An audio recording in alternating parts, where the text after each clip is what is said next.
All right, I'm going to run through that one more time because we're going to be discussing, not disgusting, GM. Oh, I don't know. It might be disgusting. All right.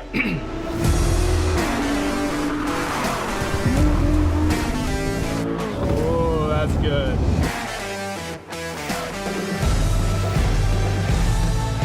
Welcome everyone to this unfiltered and only somewhat edited discussion. I am Autoblog senior producer Chris McGraw, and today I am joined by the driver of brown diesel BMW SUVs, West Coast editor James Riswick, as well as Mr. Blackwing himself, associate editor Byron Hurd. Today we're going to be discussing the best and worst of GM vehicles, cars, trucks, SUVs, and vans. But before we do, make sure to hit that subscribe button down below for more automotive content from Autoblog. We've got something for everyone: reviews, reveals, podcasts, gaming, almost everything. But for now, let's talk GM. Well, enough with the best. Let's talk worst.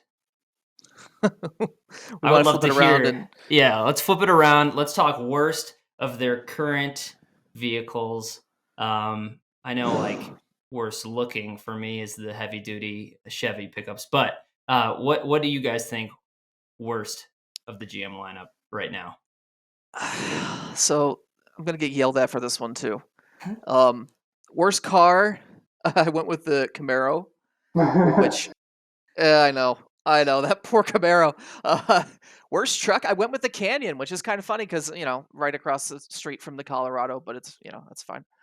SUV, this is a narrow. I went Trax because whatever we call these things, and then I mean. EV both of the bolts because they do catch fire. Like, I'm just trying to be consistent here. Like, I'm like, it's not like there's a large pool to choose from when it comes to EV. It is right. I mean, if the Hummer doesn't exist, then it can't be the worst one either, right? So, like, you could say EV1, I guess, but that's certainly not current.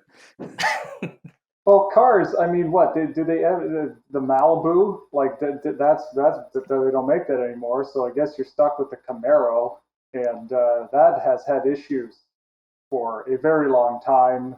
It just doesn't connect with people. They had someone at GM thought the flow tie front end was a good idea, and they walked that back quickly. Yes. It's just not as good as it's too very high muscular bro. It's just not. It doesn't have wide enough appeal. I think ultimately, even though from a driving perspective, it's the best in the segment. It is fantastic, but perhaps they focused a little too much on that. My overall worst is the Chevy Equinox. Although because the Chevy Express is a van that's been made since the mid '90s and objectively is the worst. I'm gonna say the Equinox because it doesn't approach the class leaders in any way. Interior space average, but well below the segment leaders. Interior quality and design below average. Power fuel economy below average. Driving experience deadly dull, like the Blazer. And then there's just the way it looks. It's been kind of tweaked for 22, but it's just this amorphous blob of a thing. It was Chevy's design language at the time, but I mean, we're talking about like the Volt and the Malibu, and it did not translate to this amorphous blob of an SUV.